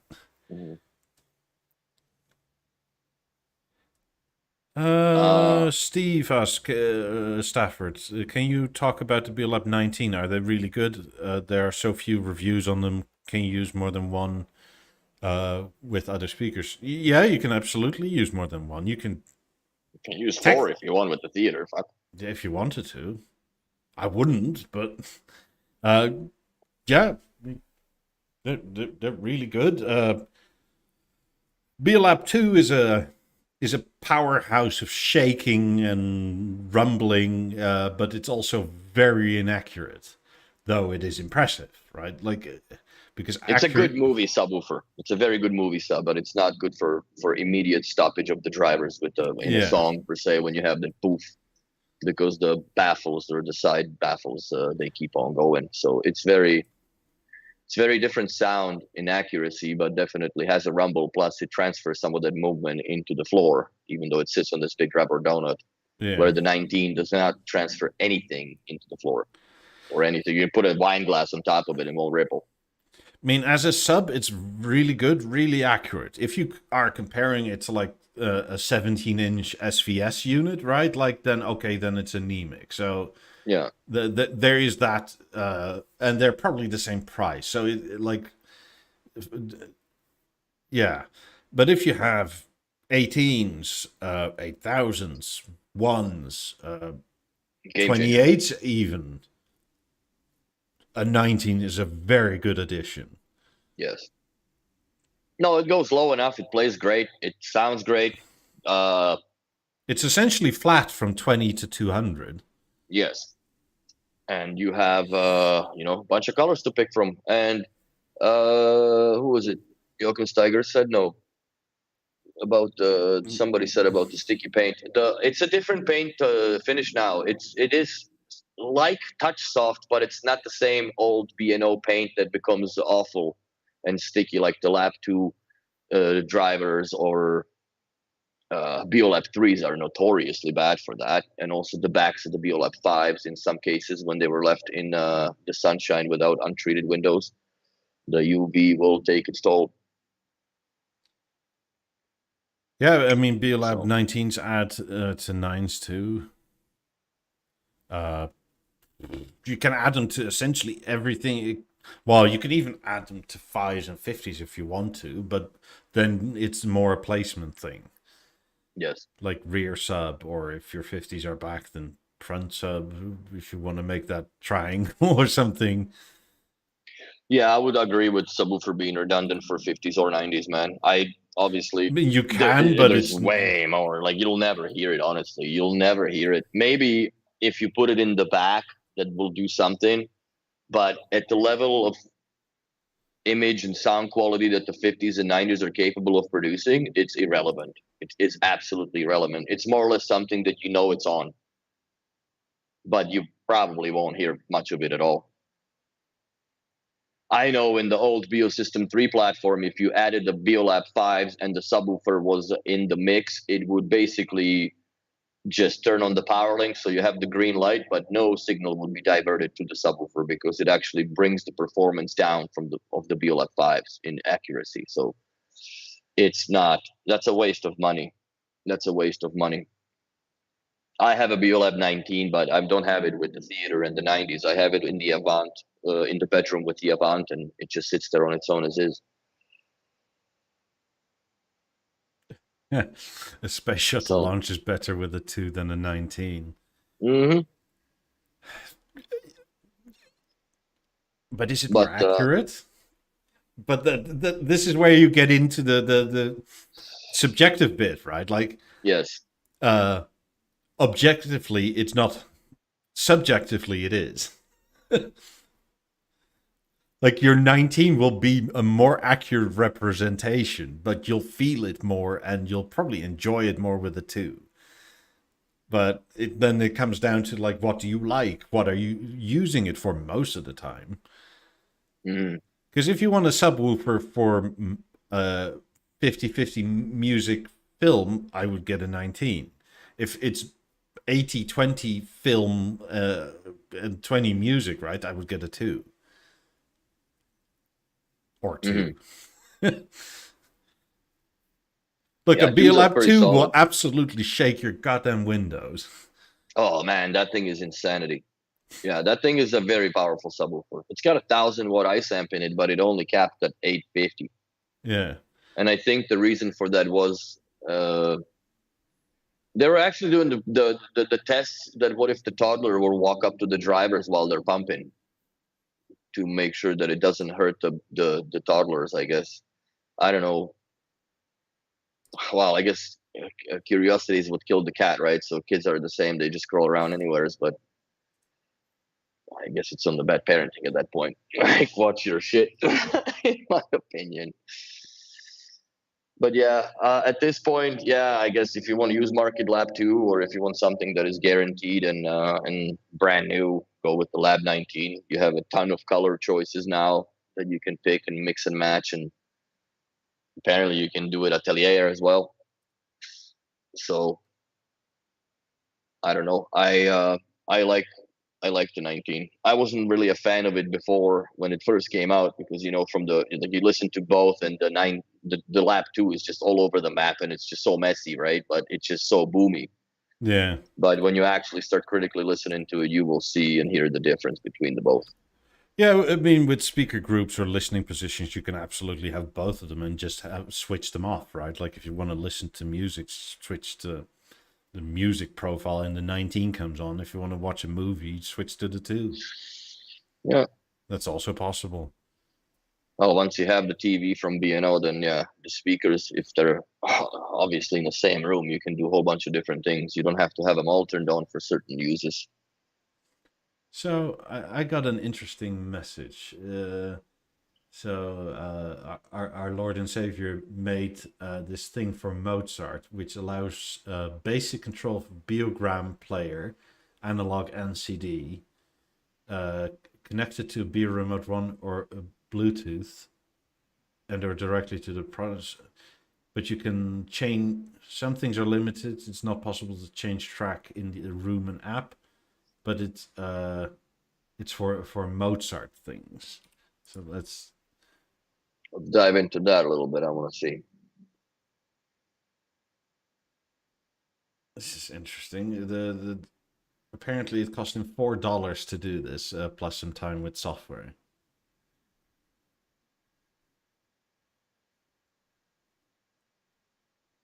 What's the box look like? It's a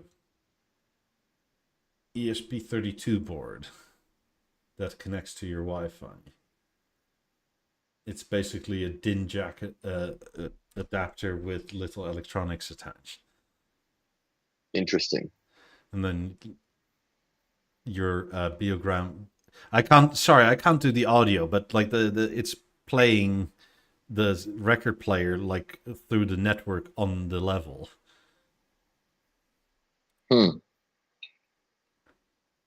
Also, a DIN out from the record player. Yeah, but it's a DIN with like just a chip on it that connects to your network, so there's no actual cable there. Oh shit. The technology is insane nowadays, bro. That's cool.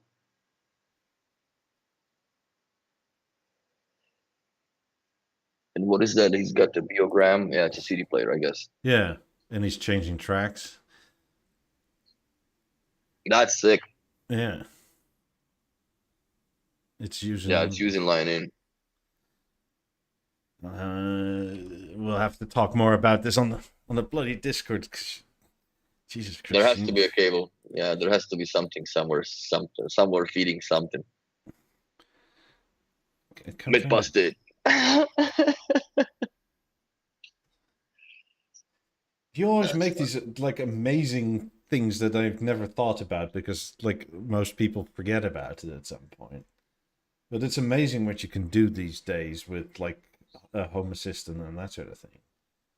I honestly, I'm not a Lua programmer, but I wish there was a possibility to program into the Halo through that default code where Mm. where the time is, instead of me having in the subtitle text called BeoTime, just to have the day of the week.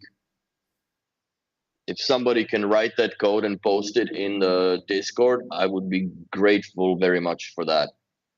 Because it's only a few more lines I think that I'm missing to have that populate into the remote. Because I've seen it being done through Home Assistant, but I don't know if the gateway has the capability of actually pulling the weekday data. So Ed quickly asked, we're watching a movie and TV. Are ceiling mount rear speakers better than floor standing rear speakers? That depends so much on your room and space. Like you can't really answer that. Look, if the good you answer is probably having both, because the rear heights make a huge difference for the theater. yeah, but like are we talking like But Atmos. yeah, but are we talking like Celestials versus 50s behind you, or like that's one way of, or also like is it from like from me to there, or is it like from that chair to there, right? Yeah. So that Yeah, it becomes makes all the difference. it's kind of hard. Like, is your couch up against the wall? Because if so, like if you do that, your speakers are in front of you, and the Yeah, wall ones will be behind you. So it's kind of you can't really. There's not a solution, one size there's fits not a all answer. prescribed, yeah, there's not a one glove fits all sizes. That's just what it is. It's and from my professional experience, there is no house that is the same. even in the apartment units that we did a contract to do few different units in the same building, they're not the same units. They're not the same layout. People don't live the same. It's always different. There's never a prescribed way of doing something. It's always dynamic based on the space and the client and their needs. I guess what they do. Are they movie people or are they music people? Some people don't even care for the rear channels per se. I mean, as a general rule of thumb, though, floor standing speakers are better than anything you put in a wall because it's less constrained. Yes. Like, but that doesn't mean it's better for your situation. Exactly. But like, do you put the speakers in the wall with or without a back box? Then how much space do you have for your back box, right? Like it because the floor standing speaker is designed as it is. That's right. Not adapted to something. But apparently the Celestials, they don't really need the back boxes. Apparently, some of them. I would still do it, but need is relative, obviously. yeah. But for me, I'm not a fan of in-ceiling speakers to begin with. I never was. I never owned a pair of in-ceiling speakers anywhere I've lived. In my ceiling, they would need it. Need it. Because most of the time when you install... open joist space. That's it. Yeah, exactly. But most of the time you put them in the ceiling, right? Like there is another story above it. No, you got open space. It's a roof. So there's literally nothing. And like, what am I partying with the bugs in the attic or something? Like that's not a thing. But then you're also like you're fucking around with the vapor barriers and so on and so forth. Like there is a lot of cans of worms you're opening to yourself, and you need to do it properly because you're gonna get a risk of mold. And yeah, I guess it's better to do it like in your case. It's a bitch, but you would have to go into the attic, put a back box in, seal it with silicone into the drywall, put the poly over top, seal that. Seal the cable input where the speaker wire feeds into the back box, and then you're fine. Yeah. But if you don't have the choice, you got to open the ceiling and do it from the inside and do it correctly. Otherwise, yeah, I would never advise, unless it's a mid floor, right, that you have it's dry above you.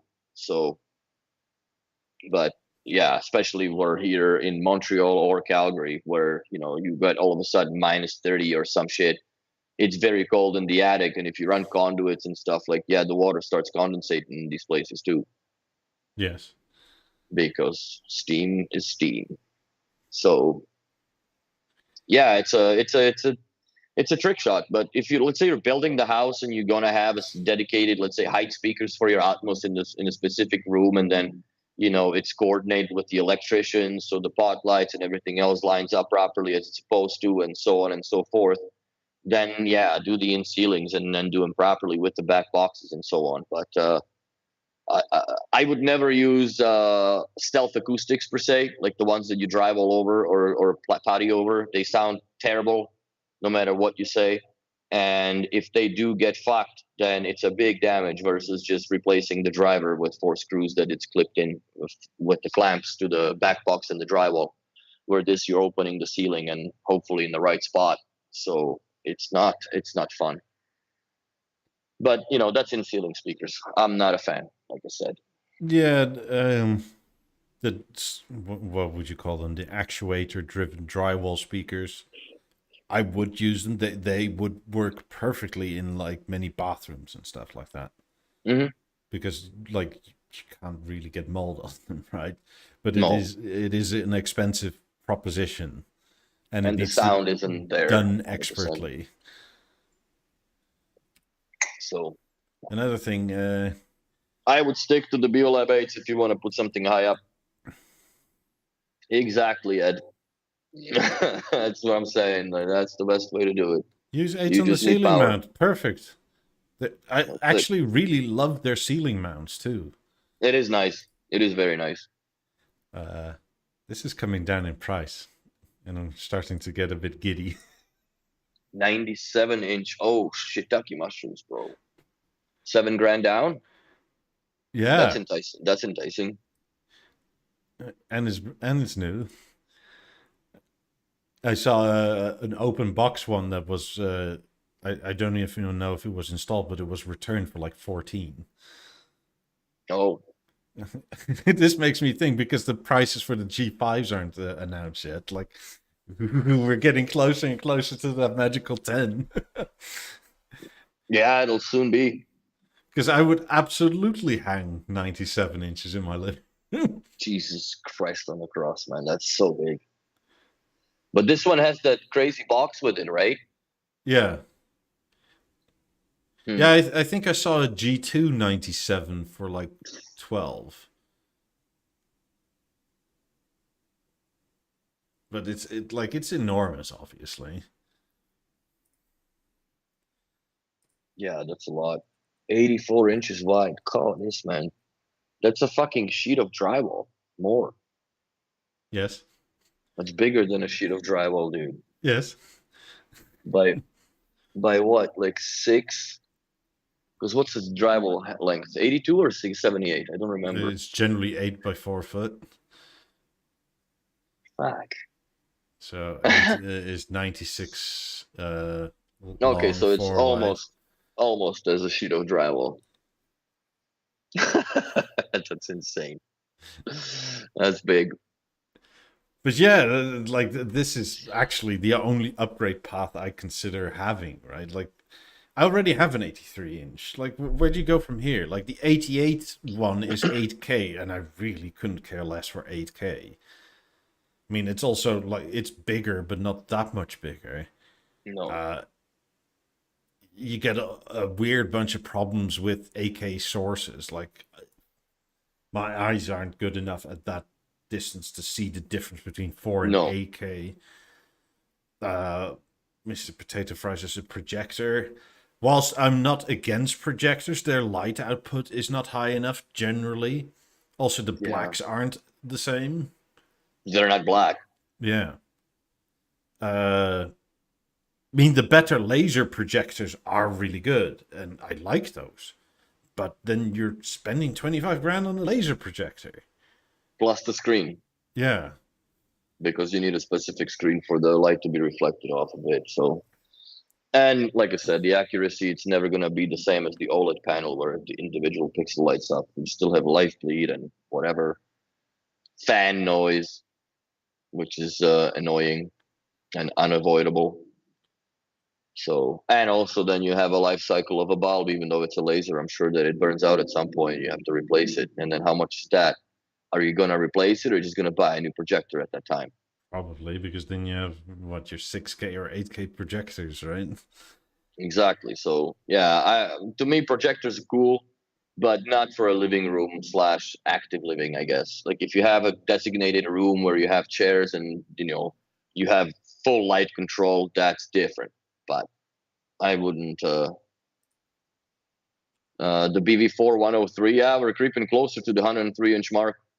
Soon enough, I'm thinking maybe in 5 years we'll have over 100-inch TVs that are reasonably priced. Oh, you already have them in LCD. Mm. Was But it? LCD is LCD though. Yeah, but they have, was it like 1,400 local dimming zones or something like that? Oh wow. And we're talking about a TV that's like 5 grand, 8 grand, something like that. And Yeah, it's, for that money. what is it? Maybe, was it Hisense? Oh, it's one of those. Jesus. Are we expecting something, a big release for the 100th anniversary? I'm expecting definitely something very special, but uh, even being on the inside of it, there's really not much chatter on our internal Bio news per se. There has been really anything said about what is going to happen for the 100th anniversary, and I'm kind of excited about that because usually some stuff leaks and you already know ahead of time. But right now we're all kept in the dark. Maybe there are some people that know, but very few of us are in the picture of what is coming for the 100th anniversary. And quite honestly, even if I knew, I couldn't really divulge that here on the podcast because I am under NDA as well. But something better come. That's what I'm telling you because I don't know. Yeah, I mean, Hisense has their new 110-inch display. So Mr. Potato Fries, doesn't your room get too hot with a TV that big? It's not a plasma screen. They don't really cook anymore, man. I remember having a BeoVision 465 in my bedroom, which was absolutely ridiculous idea, but I did it anyways. And it was unwatchable in the summer. It was literally unwatchable in the summer. My room would be at 37 to almost 40 degrees after halfway through the movie, so there was no way. It served as a music system with the Lab 8000s on the wall at the time, more than it did for movies. I did watch some stuff on it in the winter because it definitely kept the room cozy. But You just put that fireplace. put the fireplace on it, and that's it. But yeah, the TVs nowadays, they have minimal heat output. Well, they still do, but like especially in North America, everything has AC anyway, right? Like, Yes. I mean, I guess if you are super careful, you can feel your AC kick on more, but I know that back in the day, in the times of BeoVision 485 and 4103, you had to submit to B&O first of all that architecturally the floor can handle it. That had to be stamped approved if it was on a floor stand, and if it was on a wall bracket, you had to consider the ventilation behind the wall so the TV doesn't cook, even though it has fans and stuff. But well, the heat also, accumulation on those things is immense on that panel. yeah, but it wasn't just that. It was also that it was ridiculously heavy and the spot pressure, right? Oh yeah, Like, it was 236 kilos for the panel. yeah, but you have 200. it in a space on the floor that's like that big. Oh no, on the floor stand it was 503. It was a half a ton for a 103. Yeah, exactly. But in a space that, like, the problem is the space, right? Like, it's Well, not it so was on a much. platter, but it's maybe what the platter was 2 feet wide, maybe 2.5, Yeah, so and it's that's the all it pressure stood per on. square inch problem, not so That's much right. because you can put 500 kilos in any house, right? Just like not Not on on a a. stiletto, fuck. Yeah, exactly.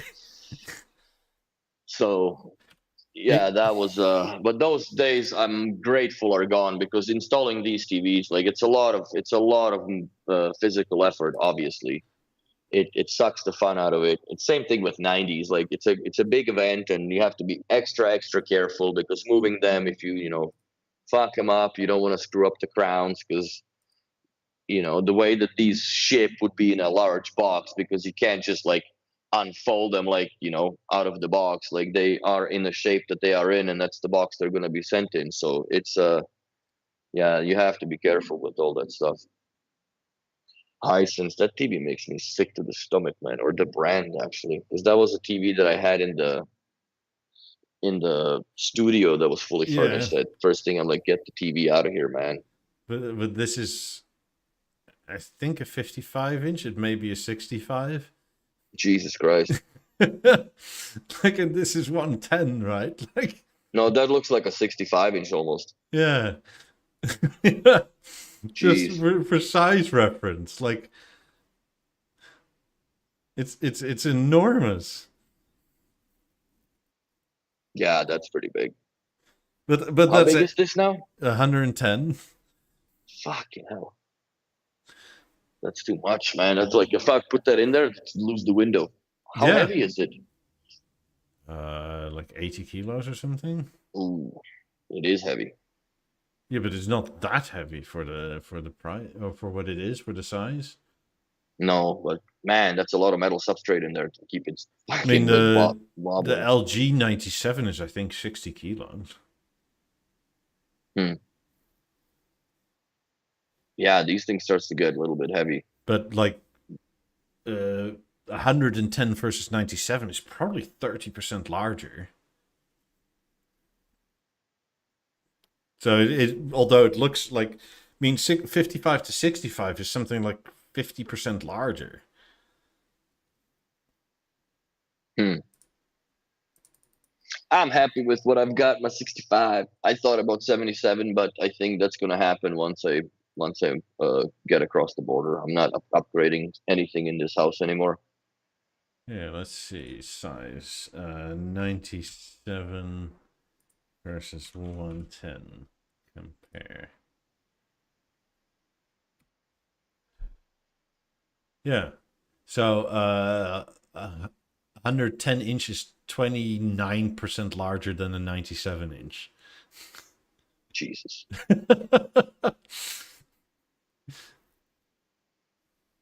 Screen said, put it to 55. 55. So 300% larger. Fuck. I mean, you can fit Yeah, four that's 55s four. in Yeah, 110. You could definitely. It looks like you could definitely fit 455s in there. Tabarnak, man, that is huge. I mean, but so like even So like compare that to my Avant screen. To if I slept that in the bedroom, that would be the entire wall, dude. yeah. The entire wall. So yeah, even 55 to 65. 65 is 40% larger than a 55. That's crazy. It doesn't look like it though on the picture. Yeah, but You know it's what I mean? surface area. I mean, this Yeah, is I the know. same way when I remember going from 77 to 83, right? Like, it doesn't seem that much, but it's still 17% larger or 16% larger. It's notable. But going from like 83 to 97 is also like enormous. It's 37% larger. Shit. I mean, and this blue bit is now 83 inches, right? Like, that's what I Mhm. have versus what I want to go to. Jesus Christ. But I also don't think there's any reason to really go much beyond that. No, you need to increase the viewing distance probably then, no? Yeah. I mean, I think some, like, 100 Fucking to 90. 110, man. What are you gonna sit in your neighbor's house to watch it across the window? Like that's a lot of screen, dude. Yeah. I mean, you also get to a weird point, right? Where if you watch, like, sports or something, stuff is bigger than it is in real life. Oh, by a long shot, man. Like if they do a zoom on a dude's head, like it's Super Bowl, right? Yeah. So I mean, like the player is what? Like he's the size of a Hulk, for Christ's sake. I mean, your golf ball is like that sort of size. The size of a watermelon, for God's sakes. But But yeah, you know what? The way my eyes are going, I'm probably gonna consider that at some point. I Because then you mean, don't have to squint. for where I sit, where I designed my living room, it was essentially designed to eventually take a 97. Like, I'm not in a hurry. Mm-hmm. I could have bought one years ago, but like, I don't want to spend this kind of money because it's a wear item after all. That's right. But like, that would be the most cinematic thing I can think of for my living room, and then Oh, it's I like would fucking kill, bro. it's complete. Like, but I'm even if with done. the even with the black bar thing, right? Like, you still essentially have an 83-inch display. Whereas Mhm. now, if I have an 83-inch display with the black bar thing, you're back to like 72-ish or so inches. Mm-hmm. Best Vanity Sand asking, do you think there will be an upgrade to the 18s with Mozart platform? I think 18s are going to go away within the next year or two, my personal opinion. And at current rate, the replacement for them is the 28s. That's where I see it. Or the 8. Or the 8s. But I don't think that they're going to revisit a non-Mozart based speaker for an upgrade. B&O's never been known for that they would revisit the product at later date and do something different to it. Like I guess the only ones that really had that significant change in software, more or less, or a little bit hardware based, was the Google Assistant version for a while, which was bound to Google's agreements and such. But other than that, there's Mark 290s. It's just the different drivers, but they're the same spec. It's just the manufacturing. It's the same, but it's a different revision of it because obviously they can't be making the same thing for 10 years. And yeah, I wouldn't hold my breath one bit expecting the 18s to be redesigned. They are going to gracefully retire the way they are. And we're going to either be presented with something new or something in a different size, something that is maybe, or something else, just not necessarily new, just something else. yes.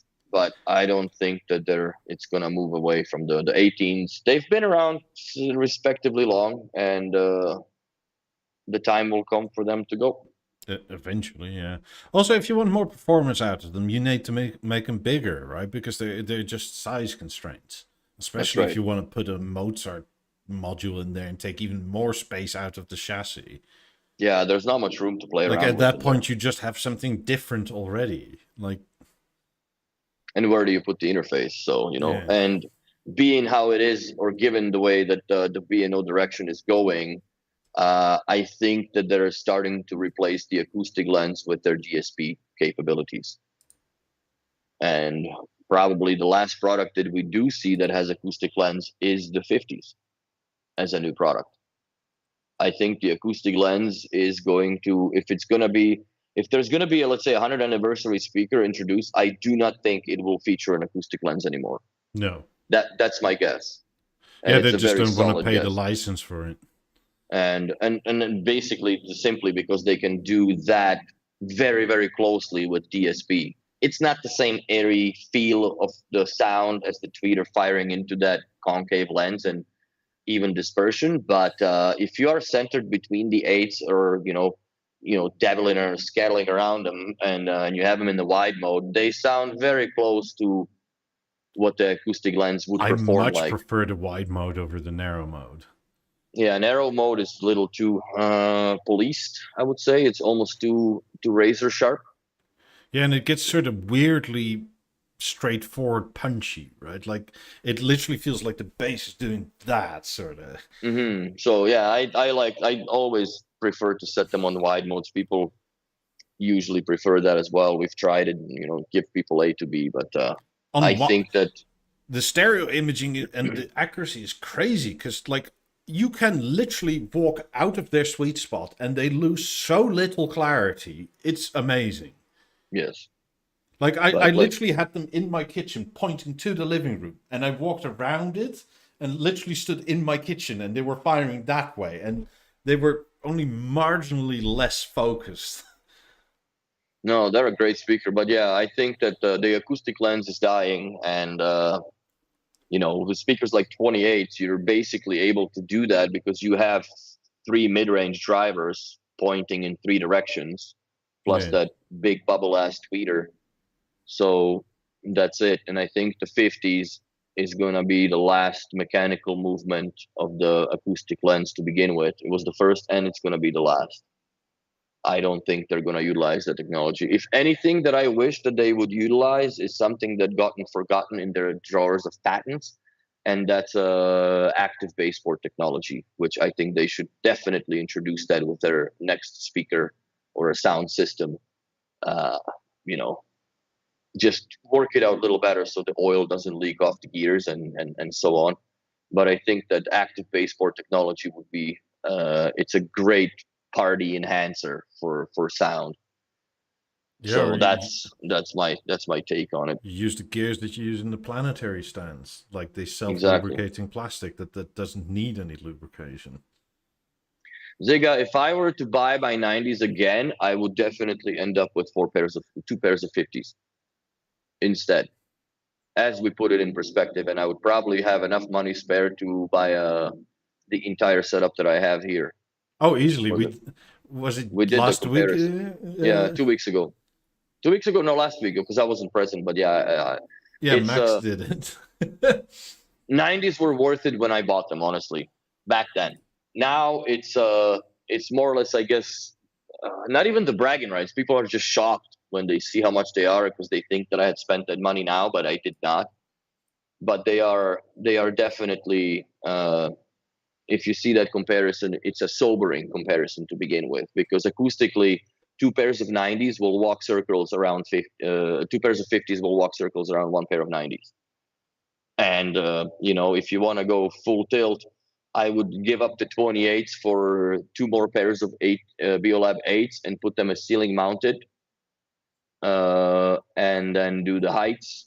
7.x.4 with a theater. That's it, with the theater and a big fat screen on top of that, and you are at the same price. Yeah. So that's where that is. Like they are. That's also at how this I point- ended up in this place, quite literally. Exactly.